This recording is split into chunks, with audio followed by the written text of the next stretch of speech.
We're going to take you now to Saudi Arabia, where the U.S. Secretary of State Antony Blinken and his Saudi counterpart Faisal bin Farhan are holding a news conference as the top U.S. diplomat wraps up his three-day visit to Saudi Arabia. Let's listen in.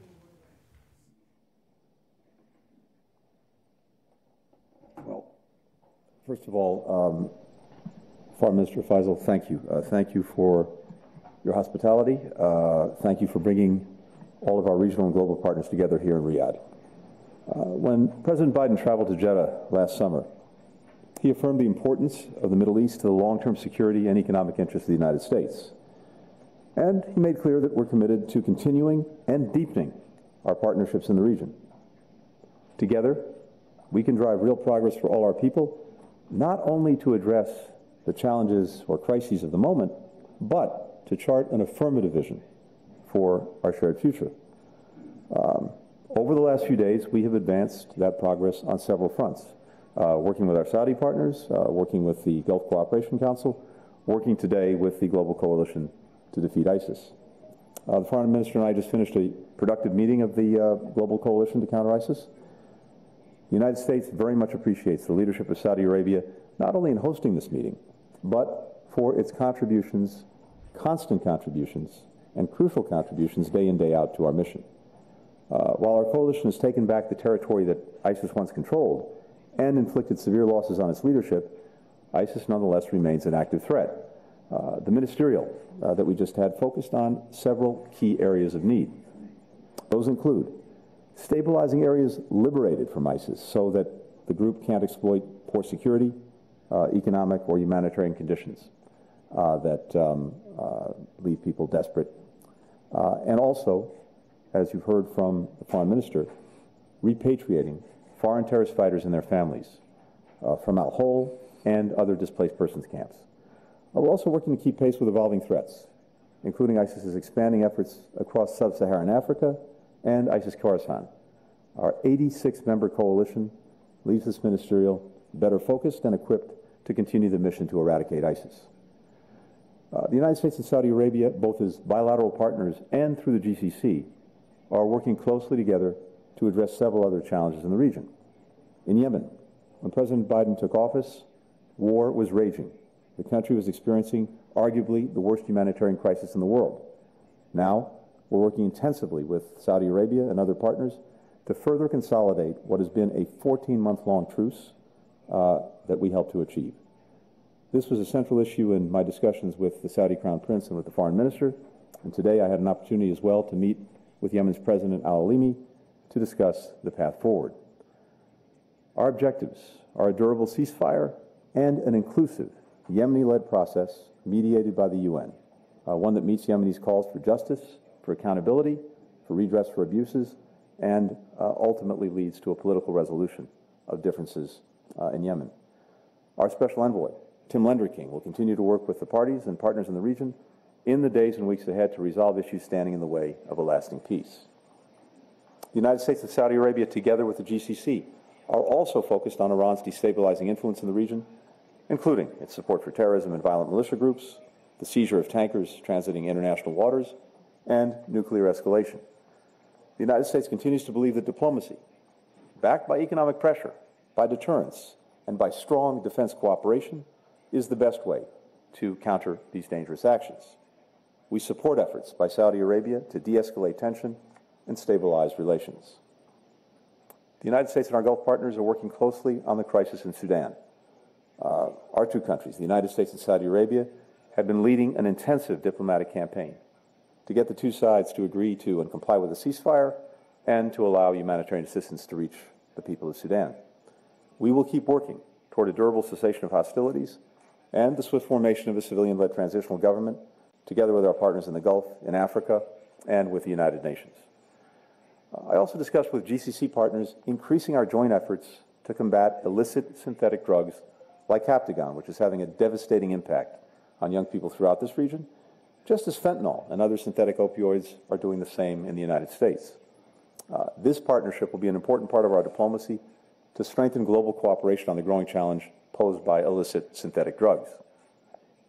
Alongside my GCC and de-ISIS engagements, I also met with the Ethiopian Deputy Prime Minister Mekonnen to review the ongoing implementation of the November 2 cessation of hostilities agreement.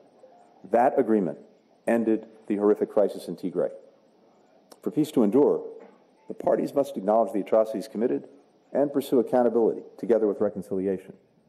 The United States will continue to partner with Ethiopia as it builds a credible transitional justice process to break the cycle of ethnic and political violence that has gripped Ethiopia and prevented it from reaching its potential for far too long.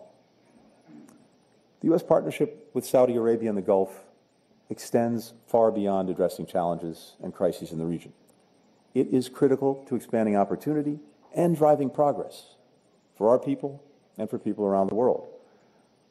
Through the Partnership for Global Infrastructure and Investment, the United States and Saudi Arabia are working together to deliver quality, sustainable infrastructure to benefit people in low and middle-income countries.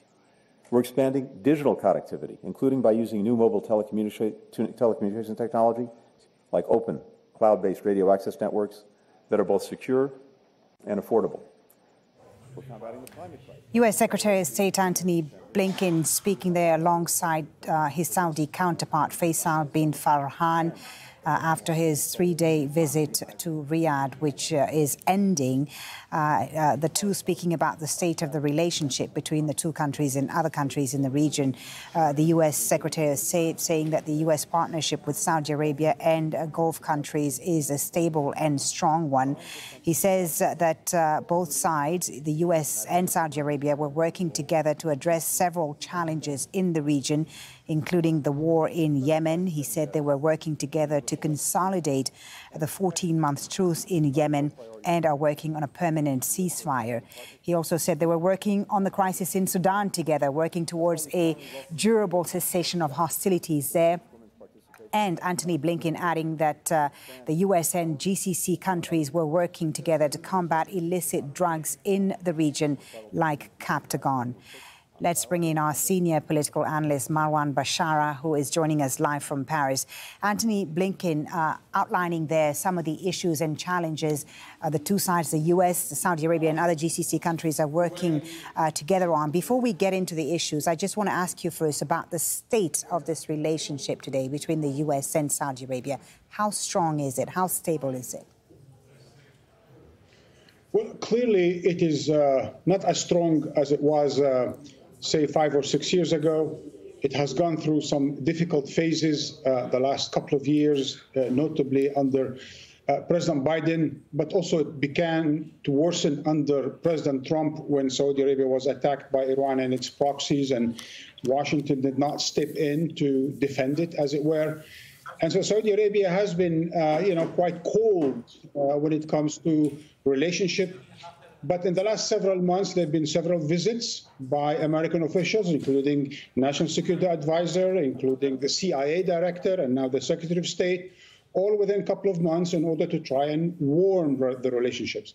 Now, whether they succeeded or not, it really remains to be sure. Clearly, Secretary Blinken is trying to put a good face on it all, quite complimentary, quite positive, underlining, as you said, or outlining all the positive things that they've reached. I would be curious to know what Mr. Sullivan and Mr. Burns achieved when they were in Saudi Arabia as CIA Director of National Security on very important questions such as the big disagreements on Syria, the big disagreements on China, and on Iran and so on.